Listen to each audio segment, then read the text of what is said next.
Assalamu alaikum, Ahmed here. Welcome to the fifth video lecture of English of class 5.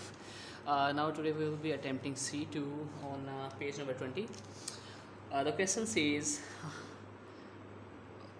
make list of words and verbs in the following passage. Now I have already written the list of words and verbs here because I can't really hold the book in one hand, record with the other and write on the board. So I will be reading it from the book, and whenever I come across verb or adverb, I will point it out. Like the first line says, when they came out of the church, they gazed wonderingly at the sword. Now gaze is a verb, wonderingly is an adverb. Round the stone they found these beautifully written letters of gold. Round is an adverb.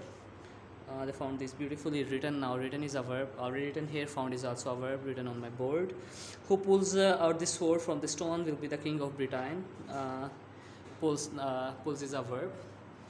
Sword from the stone. Out is written here in the list of adverbs. Out is also an adverb.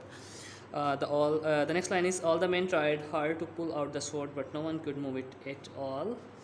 Now tried is a verb, will be to pull or could move. Now the other adverbs which are missing here, actually beautifully was also an adverb, already passed in the very first line, but I missed it. Beautifully is also a verb. You guys are provided this with this list on your given sheets, but you can copy them from here on from my board, or you can get help from your tutors or parents, or simply look at the given worksheets. Until next video, Allah Hafiz.